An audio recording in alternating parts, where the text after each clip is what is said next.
First, I think the government of President Bola must be judged from the prism of what it met on ground.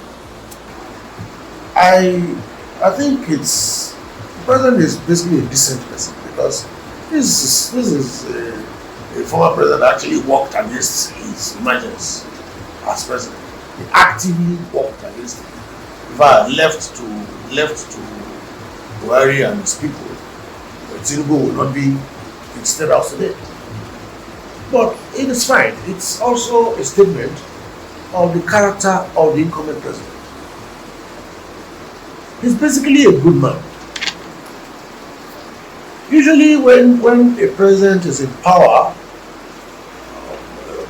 people make all kinds of assumptions, assessments about him.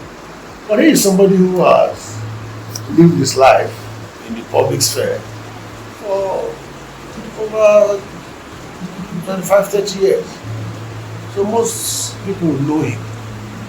I'm not here to defend him, I'm not his spokesman. But he is taking all the blows today and he's not passing them back to Buhari. The way that Buhari, who received a virtually gleaming economy from President Goodluck Jonathan administration, passed back every little bump on the highway to the previous government and the so-called 16 years of drought of PDP.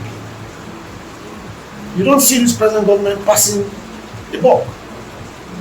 Instead, the president has taken the saddle, he has taken the helm, and at full blast in the face of the storm, he is surging ahead.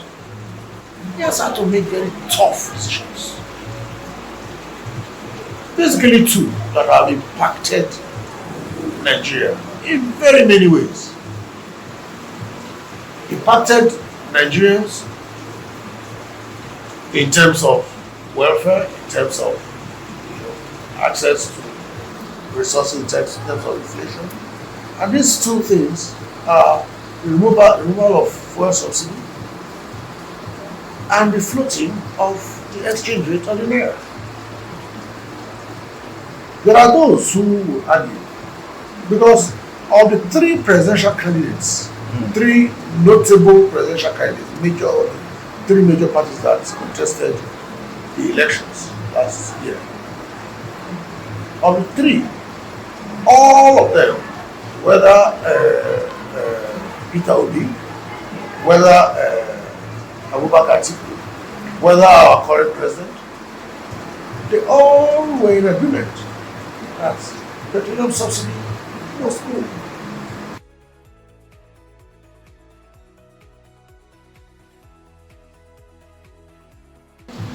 Should I shock you? Alright. It wasn't President Tinubu that removed subsidy. But who did? He announced it. It was Buhari's government that removed subsidy because the budget that Tinubu inherited, there was no provision for subsidy. So it was Buhari that removed subsidy. But, in a very cowardly way, passed it to a new and incoming government. A government that was not even established, in fact, was, now had to bear the brunt of taking the heat and the blow for that. You were a living government. Now let me shock you further. And I want anybody to challenge me on this. President Buhari actually had officially removed the subsidy. In fact, he was to make a national broadcast on it. His speech, his address had been written. It in fact had been recorded. Few hours to the release of this national broadcast, suddenly, word came down, please, leave it, pass it to the next government. Why do you want to do that? You are not running election anymore. You have finished your tenure. And this is a government that's coming in your own party. But of course, it's consistent with the fact that they never wanted to. They never did.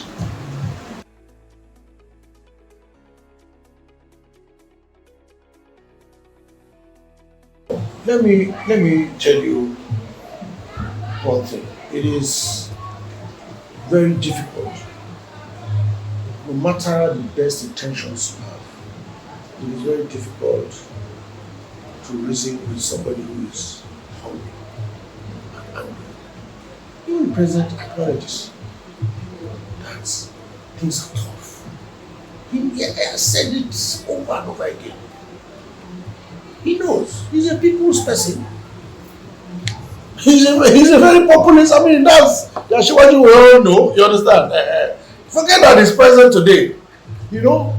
In fact, I tell everyone that cares to listen that Tinubu is the first pro-democracy activist to become president of Nigeria. So you think he's divorced from the realities? No. But the reality he too faces is either we take critical decisions or we die, or the country goes down.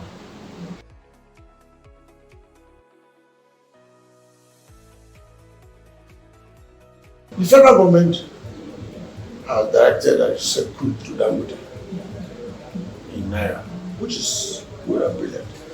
But there's still going to be a few challenges because Dangote's refinery is not designed for 100% Nigerian crude. Many people don't know this. He made allusion to it in his Bloomberg interview, but I have known this. He has to import from the US. I think what is it? The WTS, don't quote me. I mean, don't. But he has to import from the US, and I think from South America too, to blend the crude, because his refinery was not designed to refine 100% Nigerian crude. So Dangote will always import crude. So Nigerians should know that. So at that time that, there was this, when we were talking about, okay, sell to him in Naira, brilliant. Because it will definitely reduce inflationary pressure on the Naira. But he's still going to have to import crude because his refinery is not designed for 100% pure bonylite, which we produce here. At this point, it's a business. But let him not prioritize profits too much. Nigeria is very kind to you. I would say more than that. Nigeria is very kind to you. Let him at this time show pure kindness to Nigerians. If he loses a few billion naira along the line, he will make a lot more billions from what he's selling. You understand? It will not make him any poorer. It will only make him richer. But he must not prioritize profits at this time, because petrol, like he himself noted in his Bloomberg interview, but even in Saudi, he noted that yes, petrol is cheaper in Nigeria now. Petrol is cheaper in Nigeria than Saudi. That is the world's largest producing country. But he also said that Saudis have also looked at it, that their position has been that this is what God blessed them with. So they should at least have some benefits from it. Some kind of subsidy from it. The same thing Nigerians are also saying. Nigerians have always felt that this is the thing that we have now. Let us at least, it's like you have a phone in your backyard. You won't be buying it the same price as the one that they are bringing from Ibadan to Abuja. You understand what I'm saying? Yes. So that is the mindset. Of course, we know that that doesn't work in modern day economics. It is because of this that NNPC was swallowing up more than half of the cost of a litre. Let Dangote do the same thing for Nigerians. His name will be etched in gold and he won't even be the poorer for it.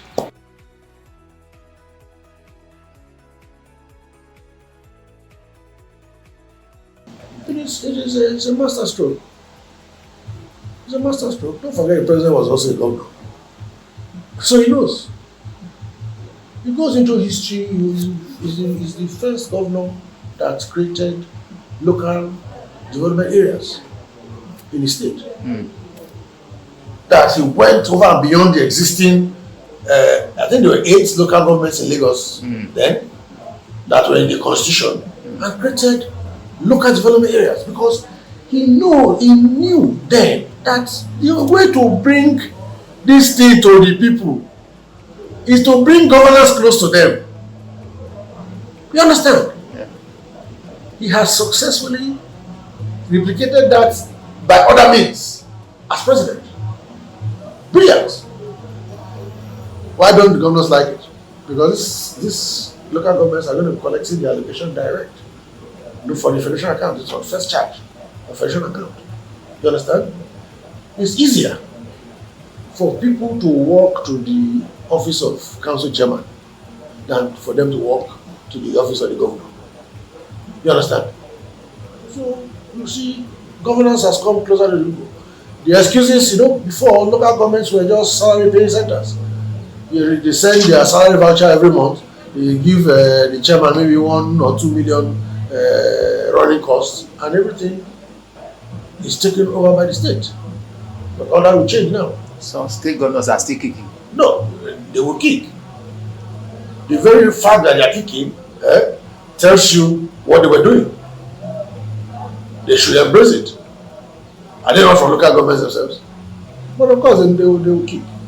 Because as it is now, you have taken a generous chunk from their hands. Because by the time you put local governments together, they get a huge chunk from the federation account. So it's brilliant, and the government must be commended.